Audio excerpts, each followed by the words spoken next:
Coming up later this half hour, Elise Wheel, Fox News legal analyst. The House of Representatives in Washington has passed two bipartisan resolutions to try to stop the EPA's Clean Power Plan regulations. We've talked endlessly about that. Those resolutions have already passed the Senate. Now they passed the House. Congressman David McKinley, West Virginia 1, joins us on Metro News Talkline. Congressman, good morning. How are you? Good morning, Chief. It's cold and rainy over here. I don't know what you're sending us. I thought it was what you were doing to us. It's what Washington does to us, Congressman. It's not what we do to you. Remember that. So, Congressman, okay, and I'm all in on these resolutions. The Senate passed them. The House passed them. We got bipartisan support to try to stop the Clean Power Plan. However, this is headed for a presidential veto. You know that. You don't have the votes to override the veto, so what's the point? To demonstrate to the American public where the issue is, I think sometimes the media, not necessarily West Virginia media, but around the nation, they talk about it being dysfunctional, that we can't work together. The House and the Senate did work together, and they're making it very clear this war on coal that's going to ultimately have an impact on utility bills has got to stop. The president thinks he's on an ideological fight, and we want the American public to see that Congress is working together. We're trying to address this, and it's the president standing in the way. Yeah, is there significance to the timing because the president's in Paris for the climate talks? No, not necessarily. I don't think so. It's just the process, how it works out. Actually, the president's back now, so okay. No, I don't think it has anything to do with that at all. It's all just a matter of, look, this is where this fight is. It's a war on coal. It's affecting our West Virginia economy so dramatically, probably more than any other state in the nation. And it's going to affect our utility bills because we're 98% of the power in West Virginia is created from coal. And when they have this, the Clean Power Plan or the New Source Performance Standard, it's going to have a huge impact on us, and it's just simply going to raise the cost of utility bills. I don't think we can afford it right now, and neither did the rest of the country. So that's why it was overwhelmingly approved, both the House and the Senate. Congressman David McKinley's with us, Republican from the 1st District. Let me switch gears, Congressman, and talk about hashtag FTDR. The Congress has finally come to terms. The negotiators for the House and Senate have agreed upon a final deal for highway funding. This would be the first long-term highway bill in, I don't know, 5, 6, 7 years, something like that. No, longer than that, since George Bush. They've not been able to, the Obama administration has not been able to cooperate and work with us on this.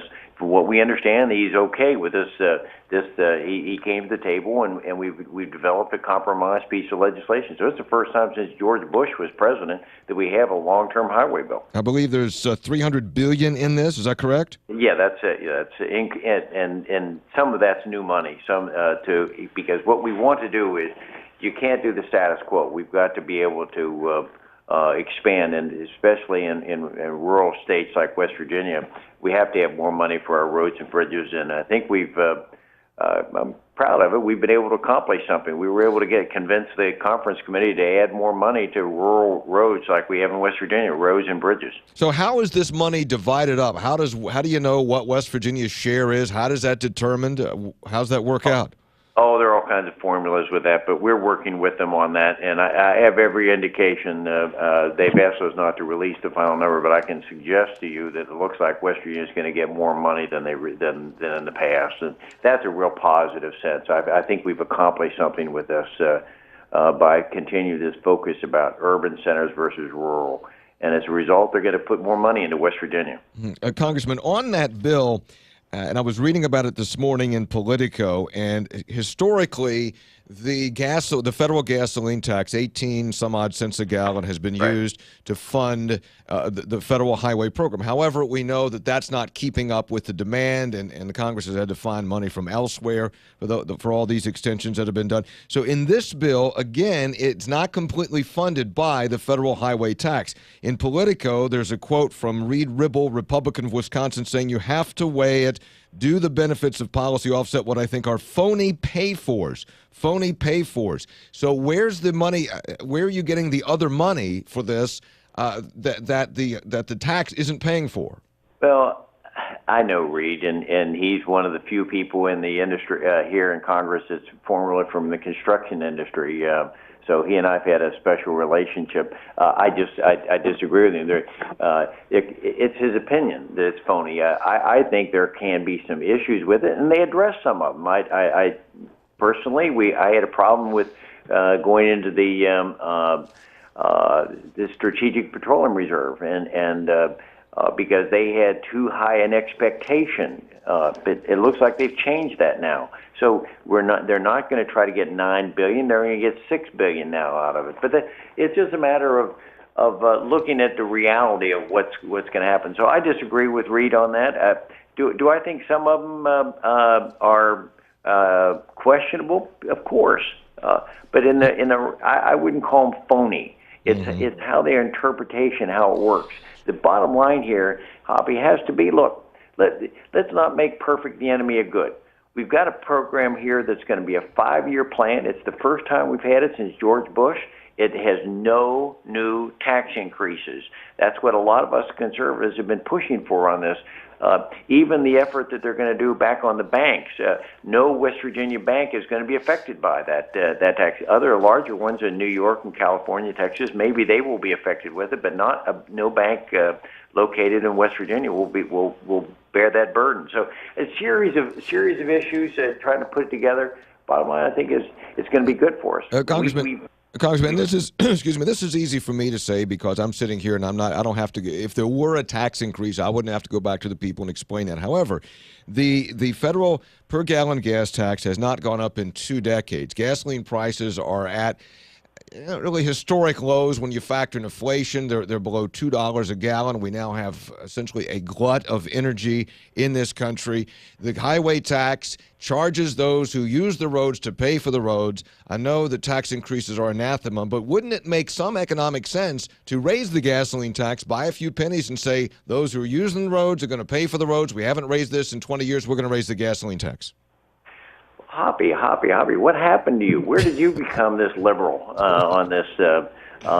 We don't have to do that. There are other ways of raising money, and please keep in mind the thing you're promoting here is a losing proposition long term. Every year it brings in less money because people they're using hybrids, they're using electric cars, they're using other vehicles that have ways of reducing it. So that's an old model that we simply are going to have to change away to a user tax, and maybe it's a mileage tax. But no, I'm hesitant to go for that quick fix when we need a long-term solution. We have 5 years now to try to find this other. It could be the repatriation of money, but the idea of raising the gasoline tax. If it's the last resort, we'll look at it.